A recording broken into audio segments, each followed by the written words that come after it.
तर आज आपण इयत्ता 8वी स्कॉलरशिपमधील शेकडेवारी या प्रकरणावरील एक प्रश्न पाहणार आहे.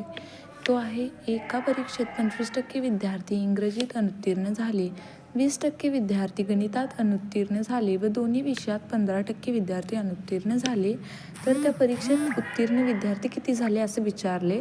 तर यासाठी एक ट्रिक आहे, त्या ट्रिकने जर तुम्ही प्रश्न सोडवला तर नक्कीच तुमचा प्रश्न सुटणार आहे आणि ती आहे, नापास अधिक नापास वजा नापास बरोबर निघणार आहे तुमचे नापास.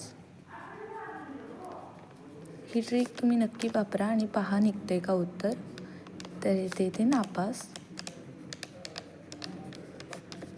तर आपण यामध्ये घालूया किमती. तर इथे काय सांगितले, एका परीक्षेत 25% विद्यार्थी इंग्रजीत अनुत्तीर्ण झाले, म्हणजे इथे लिहून घ्या आहे असे 25 नापास इंग्रजीमध्ये. 25 अधिक पुढील नापास पाहूया. 20% विद्यार्थी गणितात अनुत्तीर्ण झाले, मग ते 20 आहे असे लिहून घ्या.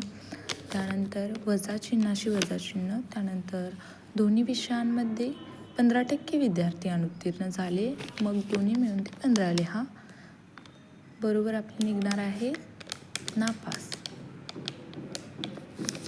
तर बघा, 25 अधिक 20 बरोबर 45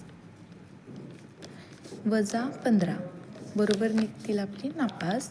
तर 45मधून 15 गेले, उरतील 30 आणि हे जी टक्केवारी आहे ती आपली 30% नापास झालेल्यांचे. पण आपल्याला प्रश्नामध्ये विचारले की पास किती झाले, त्यामुळे ते काढण्यासाठी आपल्याला 100 वजा 30 करावे लागतील, म्हणजे 70% पास निघणार आहेत.